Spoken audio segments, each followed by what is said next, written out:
जानवर को नहीं बोला, कुत्ते गधे पता नहीं पशु पक्षी बहुत सारे थे। इसीलिए क्योंकि गाय का दूध माता जी के दूध के बराबर है, capital and bold equal, no not less not more. किसी कारणवश अगर माता जी का दूध कम है तो बच्चे को गाय का दूध पिला सकते हैं, देशी गाय का दूध। मेरे लिए गाय माने देसी, जो देसी नहीं है वो गाय नहीं है।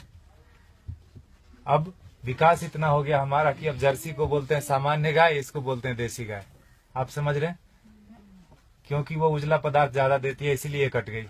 श्वेत क्रांति आ गई भारत में जी, इनको काटने के लिए क्रांति आई। हमें लगता है दूध की नदी बहाने के लिए क्रांति है, मुझे ऐसा लगता है। वो सुअर लाया हमने, सुअर और ऊंट और भैंस का हाइब्रिड है वो, आप रिसर्च करना जर्सी के बारे में। बोला क्या आप ये बेवकूफ इंडियंस, आप 2-4 लीटर गाय दूध देती है, आप इसको रखते हो। उनको इसको खाना अच्छा लगता था। इनको पता है पढ़े लिखे लोग भारत में खेती नहीं करते, जो पढ़ लिया वो शहर जाता है, वो कुत्ते रखता है शहर में। हमें दूध से मतलब है जी, गाय से मतलब नहीं। भारत में आप देखो तो कम से कम हमारे देश में ऐसा ही है, दुनिया में भी ऐसा ही है। भोजन और पानी के लिए कोई प्लानिंग नहीं है। हमको लगता है ऐसे ही आता रहेगा, कोई तो करेगा जी। मुझे तो नौकरी करनी, खेती कोई और करेगा, भोजन आता रहेगा। लगता है कि नहीं लगता? कितना भी बड़ा किसान हो, बेटे से खेती नहीं कराएगा। कितना भी गया गुजरा आदमी हो, शरीर में जान है, वो शहर आ जाता है, पढ़ा लिखा हो कि नहीं हो। इसीलिए जब आश्रम बनाया गुरुजी ने तो ऐसा रखा कि पता चले लोगों की कि 300 गाय है यहाँ पर, और गाय रखने वाले अब है हमारे पास 20-25, 1-1.5 महीने से 8-9 लोग थे जी पहले, 8-9 लोग। शहर का कोई शौचालय इसलिए नहीं बंद पड़ा होगा कि वहाँ साफ करने वाले लोग नहीं मिले। समझ रहे हैं आप मेरी बात? कोई बिल्डिंग इसलिए नहीं रुकी हो कि यहाँ कुली नहीं मिला काम करने के लिए, खेत बंद पड़ रहा है जी। 250 किसान ऑन एन एवरेज रोज मर रहे हैं भारत में। 6 लाख मर गए, गिन नहीं पाओगे आप उंगली से, 1 2 3 4 करते 6 लाख नहीं पहुंच पाओगे। उतने लोगों ने आत्महत्या कर ली सफलतापूर्वक पिछले 16 साल में। हमारा भी योगदान है उसमें। हमें लगता है मैं तो अच्छा आदमी हूँ जी, मैं न किसी को मारता हूँ, न किसी को बचाता हूँ, न मैं वोट देने जाता हूँ। मैंने क्या किया देश को? मैं बताऊं, हम भी उतने ही जिम्मेदार है। अगर कुछ अच्छा हो रहा है हमारी वजह से तो खराब भी हो रहा है। क्या बोलते हैं आप? पता नहीं, भारत स्वतंत्र देश है, आप अपने क्या बोलते हैं विचारों से, मेरे विचारों से सहमत हो सकते नहीं हो सकते, दोनों बात है। लेकिन मुझे ऐसा लगता है 10 साल मैंने भी खूब कंप्यूटर चलाया दबा के। अभी 3-4 साल से खेती करता हूँ, आश्रम में गाय पालता हूँ, तो पता चलता है, समझ में आता है कि पैसे से सब कुछ नहीं आता। बहुत कुछ आता है लेकिन जरूरी है, और वो बहुत कुछ और सब कुछ के बीच में भोजन अटक जाता है। पैसे से हेल्थ इंश्योरेंस आएगी, हेल्थ नहीं आएगा। क्या बोलते हैं आप? फूड पॉइजनिंग आती है जी, फूड नहीं आता। किसी ने फेसबुक पर डाला कि दवा है जो है ना, medicine is not health care, it is sick care, please get your basics right. दवा से बीमार ठीक होते हैं, स्वास्थ्य अच्छा नहीं होता। दोनों दो चीजें हैं, है कि नहीं? दवा बीमार ही लेता है, पहलवान क्या करेगा दवा लेके? ठीक है, गाय फिर भी कट गई हमारे देश में, जानते हुए कि गाय के ऊपर उपनिषद लिखा हुआ है, गो उपनिषद है, उसमें सारी चीजें गायों के बारे में लिखी। उतना मुझे पता भी नहीं, और मुझे लगता है किसी को बताने की जरूरत नहीं, सबको पता है। लेकिन प्रायोरिटी चेंज हो गई जी। हम कुत्ते की रस्सी पकड़ के गाय का दूध ढूंढने जाते हैं, इसीलिए गाय कट गई। किसान आते हैं यहाँ, पूछते हैं ये गाय देसी है कि जर्सी है। एक ग्रुप तो आया यहीं का, कनकपुरा यहाँ जगह है बाजू में, वहां से आके पूछे ये तो हसू नहीं है, ये गाय है कि भैंस है। आप समझ रहे हो? Height of insensitivity. साइकिल को देख के कोई बच्चा भी नहीं पूछता ये कार कितने की है, उसको समझ में आता है कि ना? मोटरसाइकिल को देख के कोई ट्रक नहीं बोलता उसको, लेकिन गाय को देख के पूछता है कि ये भैंस है कि गाय है। हमारा विकास कितना जबरदस्त हो रहा है। रोड बन गया गांव में, दारू के दुकान आ गए, पेट्रोल पंप गया, सारे युवक शहर आ गए।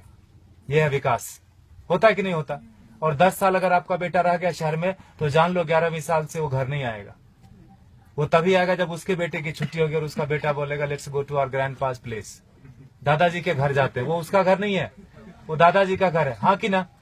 खत्म हो गया ना रिलेशन। और जहां भी रहेगा आप बोलना बेटा सेहत का ख्याल रखना, नौकरी करना, लेकिन खेती नहीं करना। ये बात बनती है क्या? ऐसे कि ट्रेन में बिठा दिया, टिकट वापस लेके हैप्पी जर्नी। सेहत का ख्याल रखना, खेती नहीं करना।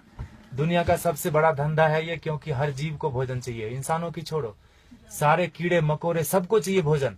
धरती से ही आएगा, उगाना कोई नहीं चाहता। मुझे एक्सप्रेशन जैसा लगता है, मरना सबको है, मरना कोई नहीं चाहता, खाना सबको है, उगाना कोई नहीं चाहता।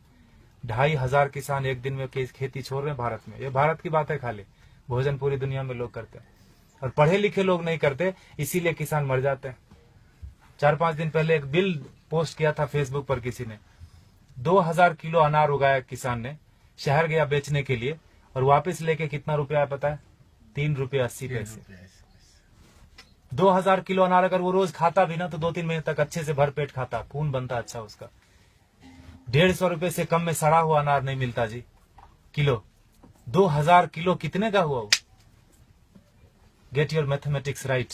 3 रुपये 80 पैसे लेके वो जहर की पुड़िया नहीं खरीद लेगा क्या? और हम जो पढ़े लिखे लोग हैं, जो बीच बीच में अंग्रेजी घुसेड़ देते हैं हिंदी में, जिन्होंने अमेरिका देखी है, गूगल गुरु के शिष्य हैं, मल्टीलिंगुअल है, मार्केटिंग में MBA करा, कहीं का कुछ भी कुछ बेच देंगे, वो नौकरी करने में बिजी है, वो खेती नहीं करते। Helping someone is having a business we call ourself settled. पैसे कोई और कमाता है ना, नींद खाली मेरी खराब होती है और घर में लोग समझते हैं बेटे की नौकरी है, जापान में रहता है, इंग्लैंड में रहता है, बेंगलोर में रहता है। पूछना उसको, मंडे को घर जाना चाहता है, ऑफिस जाना चाहता है, हाँ कि ना? और दुनिया का सबसे कठिन काम है जी नौकरी करना, ढूंढना और उसमें सरवाइव करना। जो कर रहे हैं उनको पता होगा, हाँ कि ना? वो कर लेते हैं हम, और खेती का नाम सुनते हमको लगता है सुसाइड है, पेस्टिसाइड है, गरीबी है, भूख में, 1000 तरह के विशेषण आते हैं दिमाग में, तो खाना छोड़ दो ना। खेती सच में टफ काम है, and for that matter nothing is easy also in this world, in this life. Stop eating then, नहीं होगा। खाना बंद कैसे कर सकते हैं? उगाना बंद कर दिया हमने। हमको लगता है मॉल से भोजन आ जाएगा जी, ये मॉल नहीं तो अगले मॉल में मिल जाएगा ऑर्गेनिक, है ना? मुझे लगता है ढूंढने से ऑर्गेनिक नहीं मिलता, उगाने से मिलता है। प्याज के नाम पर तरह तरह मचा रहे हैं, अनसीजनल, अभी हार्वेस्ट नहीं है प्याज का। महंगी क्यों नहीं होगी? एक प्याज उगा के तो देखो, पता चलेगा एक प्याज उगाने में कितना लगता है ना? हम ऐसा नहीं करते, 3 बार खाते हैं, प्लास्टिक में बांधते हैं, फेंकते हैं उसको, ऐसे जैसे चांद पे चला गया। वो फर्मेंट होता है, मिथेन बनता है, उससे कैंसर फैलता है। हमको लगता है मैं अच्छा आदमी हूँ। झाड़ू देना तो मोदी का काम है, स्वच्छ भारत अभियान चलाया। इतने निकम्मेपन की तरह हम लोग बढ़ते जा रहे हैं, मुझे ऐसा लगता है। माफ कीजिएगा मैं थोड़ा हार्ड बोलता हूँ, लेकिन सत्य यही है। 5000 टन खाली इस शहर से निकलता है एक दिन में किचन का वेस्ट। बेंगलोर बहुत छोटा शहर है बाकी मेट्रोज के कंपेरिजन, आओ दिल वो दिल्ली से कंपेयर करें तो काफी छोटा है। 5000 टन एक दिन का निकलता है, 1.6 million ton in a day in this country. आपको अगर बोल दे कि ये कचरे का एक दिन थोड़ा कर लो, जिसको हम भगवान मान बैठे हैं ना, वो technology and science, they are failure, complete failure when it comes to garbage management. कुछ नहीं कर सकते वो। सरकार को दोष देने से कचरा नहीं कम हो जाता, सेग्रीगेशन करने से कचरा कम नहीं होता। कम होगा क्या बताइए? सेग्रीगेट करने से कचरा नहीं कम होता। ये मुझे बेवकूफी जैसा काम लगता है। सेग्रीगेट करो और उसी एक ही ट्रक में डाल के मंडूर में जाके फेंक देते हैं। हाउ दिल वो सर बेंगलोर इंदा था नहीं वो, हाँ मंडूर लेता नहीं बिसाखो दो, हाँ एक बाजू में गांव है, पूरे वहाँ 14-15 लाख मेट्रिक टन सर रहा है कचरा, एक श्वास नहीं ले सकते। वो सरकार का दोष नहीं है, सारे किचन का दोष है। कैंसर फैलाते हैं हम, हमको लगता है हम अच्छे आदमी हैं। 55% वेस्ट से हम गोबर बना सकते हैं और उससे टमाटर घर में उगा सकते हैं। जो दीदी बोल रही थी पर्माकल्चर की बात, हमने वही किया। पत्थरों पे बिना खुदाई किए हुए उगा दिया, बिना बोरवेल डाले हुए उगा दिया। जो भी कर्नाटक में उग सकता है सब्जी और फल सारे आ रहे हैं, अच्छे से आ रहे हैं, अच्छे क्वालिटी के आ रहे हैं। Agriculture is not a rocket science. अगर आपको खाना है तो उगाना पड़ेगा, आपको नहीं तो बच्चे को जरूर करना पड़ेगा। क्योंकि 2012 से गेहूं का उत्पादन पूरी दुनिया में कम होना शुरू हो गया और वो बोलते हैं no matter what it's not going to come up. अब बढ़ने वाला नहीं है, जनसंख्या रुकेगी नहीं। कल को चावल कम हो जाएगा, परसों। I am not here to depress you, लेकिन यथार्थ यही है। क्योंकि उगाना कोई नहीं चाहता। खेती के बारे में बड़ी बड़ी बातें लोग करते, किसानों को हेल्प करो, पैसे दे दो, ये वो करो, सब कुछ। अरे वो पढ़ा लिखा नहीं है, वो शहर जाके किसी अपने क्या कलेक्टर ऑफिस में जाके वो बात ही नहीं कर सकता कि सरकार ने कितनी सब्सिडी दी। बात कर सकता है क्या? वो शरीर से अस्वस्थ है और शिक्षा से अस्वस्थ है। वो अशिक्षित आदमी है। जो 10वीं क्लास पास करते करते फेल हो गया, वो भी शहर आ गया। जो पहले धक्के में पास किया वो तो आ ही जाता है। शहर से महानगर, महानगर से ऑन साइट वाला बोलता है let's go to Mars, there is nothing left on planet Earth and it's one way road, no one comes back. कोई आता है क्या वापस? किसी का बेटा 15-20 साल बाद आया क्या शहर से वापस? बताइए आप। खाएगा खाक, है ना? इसीलिए गुरुजी ने यहाँ डेमोन्स्ट्रेशन का जगह रखा, वो लूटने की जगह। आप थोड़ा नजरें खोल के देखिए, यहाँ पर आपको बहुत चीज लूटने की मिलेगी। आप किस नजर से आए? क्या चाहिए आपको? पैसे देखने आए, चेहरे देखने आए, ज्ञान लेने आए, पेड़ गिनने आए, मजे करने आए? ये लूटने की जगह गुरुजी ने बना के रख दिया, वो लेके नहीं जाएंगे। And for that matter no one of us will take everything back. जो भी हमने दुनिया में फैलाया माया, लेके तो नहीं जाएंगे। ऐसा रख दिया गुरुजी ने। गायों को देख लो थोड़ा, ये बहुत जरूरी है। और जहां गाय कम हो गई देसी गाय, वहां पानी का लेवल कम हो गया। आप थोड़ा गौर कीजिए, रिसर्च कीजिए इसके ऊपर। आईसीआर के साइंटिस्ट मानते हैं इस बात को, लेकिन इस बात को प्रमोट नहीं करते, ये बात को बाहर नहीं आने देते। बड़ा कुचक्र है, दुष्चक्र है इसके पीछे, षड्यंत्र।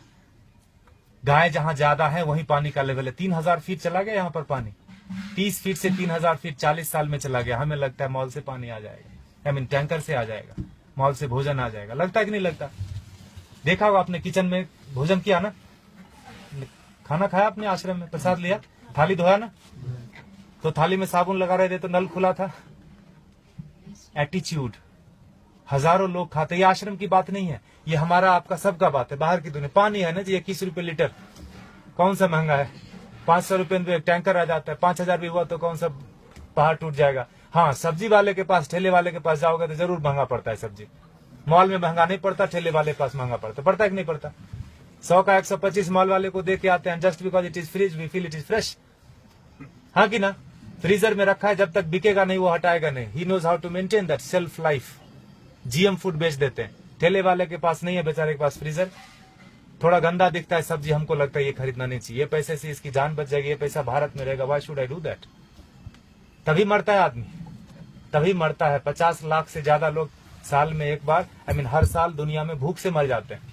कभी उस भूख के इसमें रहे आपने, 2-4 दिन बिताया है, उस तड़प में लोग मर जाते हैं। बांग्लादेश में 80% मैल न्यूट्रिशन है, मतलब भोजन नहीं मिलता। अमेरिका में 80% क्या बोलते हैं, ओवर न्यूट्रिशन है, जो बोलो, खाते खाते बीमार है, ओबेसिटी है। समझ रहे हैं? और ये किसी एक आदमी की वजह से नहीं, हमारा सबका योग। पढ़े लिखे लोगों का ज्यादा योगदान है बिगाड़ने में। गुरुजी बोलते हैं अच्छे लोगों की वजह से दुनिया में ज्यादा परेशानी हो गई। उनका कोई नेटवर्क नहीं, बाजू के अपार्टमेंट में कौन पैदा हुआ, कौन बीमार हो गया, नो वन नोज। लेकिन टेररिस्ट की देखो, अफगानिस्तान से लेकर श्रीलंका तक पूरी दुनिया में कहीं भी पकड़ा जाएगा, उसका नेटवर्क देखो, सब एक दूसरे से जुड़े हैं। इतने से लोग होंगे, मुट्ठी भर भी नहीं होंगे, हिला के रख देते हैं। और हम अच्छे लोग, मुझे नहीं मतलब आप लोग कौन है, कहां से आए, मेरी बीवी, मेरे बच्चे, मेरा हेल्थ इंश्योरेंस, मेरा बस सब कुछ मेरा, वहीं खत्म होता है, वहीं शुरू होता है। ऐसे जब महापुरुष आते हैं धरती पर तो जोड़ने का काम करते हैं, हम उनको गालियां देते हैं। भारत में बड़ा एक फैशन चला है बाबाओं को गाली देना, खास करके हमारा जनरेशन बड़े शौक से करता है। I don't believe all this. जो भी इंडियन चीज होगी उसको हम गाली देंगे। घर में अंग्रेजी बात करेंगे बच्चों से, स्कूल में भी बोलेंगे अंग्रेजी बात करो, ऑफिस में भी मजबूरी है, घर में भी आके अंग्रेजी बात करेंगे, दिखाने के लिए कि हम ज्यादा पढ़े लिखे हैं, हम इंसान ने, हम भारतीय नहीं रहे। अब हम विकास कर रहे हैं, है ना? गोबर लग जाता है हाथ में तो चिल्लाने लगते लोग यहाँ पर, where is the hand wash? यह है हमारा विकास। देखिए आपको क्या करना है, प्लास्टिक ऐसे ही उड़ाना है जिससे कैंसर फैलता है। If you are chemically still literate, you will know that when polythene breaks, dioxin and fluoride comes out. It's cancerous. जला तो कैंसर, धरती में गया तो कैंसर, पानी में गया तो कैंसर। प्लास्टिक ही कैंसर का रूप है। There is no good plastic, there is no good terrorist. चमड़े जो आप खरीदते हैं प्योर लेदर, ये देख रहे हैं हमारे बछड़े, एक दिन के बछड़े कटते हैं जी। 2 बछड़े कटेंगे तो 3 बछड़े कटेंगे तो 2 जोड़ा जूता मिलेगा आपको। काफ लेदर करके ब्रांड आता है, थैंक गॉड हमने देखा नहीं। I don't want to see that also. हमें लगता है कि पेड़ से आते चमड़े। कंज्यूमर बेस्ड इकोनॉमी है कि नहीं है? You create the demand and supply comes. मिलता है कि नहीं मिलता? मोबाइल पड़ोसी के घर में थोड़ी बनता है, किसी और कंट्री में बनता है, तीसरे दिन आपके घर आ जाता है ऑनलाइन। बकरीद में बकरा मिल रहा था फ्लिपकार्ट पे online, with all the specification, you search it. तो चमड़े का यूज थोड़ा कम कर दीजिए, ये कट जाते हैं। हम दुनिया के सबसे बड़े गोमांस निर्यातक देश, इसीलिए मैंने बोला भारत का विकास गोमाता से गोमांस तक हो गया, पिंक रिवॉल्यूशन। और हम बैठे बैठे घर में बड़ा ये करते हैं, तर्क वितर्क करते हैं, गाय काटनी बंद क्यों नहीं हुई या क्यों बंद हो गई। दोनों तरह की बात भारत में होती है, खाली गाय के ऊपर ही। गधे के ऊपर कोई नहीं बात करता कि मैं गधा खाऊंगा, मैं नहीं खाने दूंगा। गाय के ऊपर ही होता है, क्योंकि जो काटते हैं उनको पता है जिस संस्कृति से गाय जुड़ी है उन लोगों को प्रैक्टिकल में, यथार्थ में गायों से कुछ नहीं लेना देना। उनके घर में सब कुछ आ जाता है पैसे से, उनको लगता है यही सत्य है, यही ब्रह्म है, यही अमृत है। प्लास्टिक में रैप होके आए, ISO सर्टिफिकेशन है जी, एक्सपायरी डेट लिखा है, यही ब्रह्म वाक्य है। लगता है कि नहीं लगता है हमको? इसीलिए आज हाल ये है ना? देखिए आपको क्या करना है। पिछले महीने इसी तारीख को 31 जुलाई को गुरुजी ने अंतर्राष्ट्रीय पर्यावरण दिवस मनाया। आपको पता है, आर्ट ऑफ लिविंग ने मनाया। बोला, गुरुजी ने बोला पेड़ नहीं लगाने के 1000 रीजन है। क्या क्या? जगह नहीं है जी, टाइम नहीं है, पेड़ मिलते कहाँ हैं, पानी कौन देगा, लगाने के लिए मैं रेडी हूं, पानी कौन देगा, बकरी खा जाएगी। 1000 स्टूपिड रीजन है, लगाने का एक ही रीजन है। जिस आसानी से आप श्वास ले रहे हैं, जन्म से लेकर मरण तक, उसी आसानी से हमारे बेटे पोते भी सांस लेते रहे, नौकरी खोजने में उनको दिक्कत नहीं हो, तो एक पेड़ लगा देना। 16 पेड़ का ऑक्सीजन हम अपनी जिंदगी में खत्म कर देते हैं 70-80 साल में। उतना हम मान के चलते हैं कि हम जिएंगे। 16 पेड़ एक आदमी खत्म करता है और टिश्यू पेपर और फर्नीचर में 2-4 और कटते होंगे, हाँ कि ना? I know it's boring, a minute and I am done. 20 पेड़ पर हेड इस धरती पर 20 पेड़ कटते हैं। लगाते कितने? अगर अपने बर्थडे पर एक पेड़ लगा दिया, तो अपने बेटे के जन्मदिन पर लगा दिया, तो आपको लगता है उसको कटने देंगे आप? पिताजी के नाम से जो पेड़ लगा कटने देंगे? नहीं कटेगा। और अगर हर साल एक लगाया तो 80 पेड़ लगा दोगे आप, 20 खा जाओगे, 60 दुनिया को देके जाओगे। The very word deforestation will get deleted from the dictionary in a year. सांस लेने में तकलीफ नहीं होगी, पानी पीने में तकलीफ नहीं होगी, और पेड़ रहेंगे तो भोजन भी आएगा। बाद में नौकरी भी ढूंढेंगे अच्छे से, नहीं तो 99% स्कोर लेके ऐसे घूमेंगे, घर आएंगे तो भोजन नहीं मिलेगा। They will have the best job, I tell you, लेकिन भोजन में कमी होगी। इस तरह का स्पीड रहा तो इसलिए गुरुजी ने बोला एक पेड़ जरूर लगाना। आप देखिए कर सकते हैं क्या?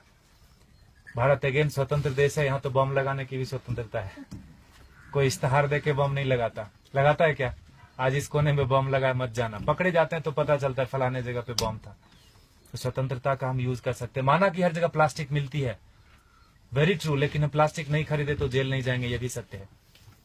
हमारे ऊपर बहुत कुछ है। हमें लगता है मैं कुछ नहीं कर सकता जी, मैं अकेला क्या, मैं तो बस ऐसा। तो गोवर्धन तो उठ रहा है, गुरुदेव जी से लोग आते हैं धरती पर तो ऐसे अच्छा काम करते हैं, गोवर्धन उठ रहा है। हम अपना हाथ लगाए कि नहीं लगाए, हमारा कर्म। जय गुरुदेव। जय गुरुदेव।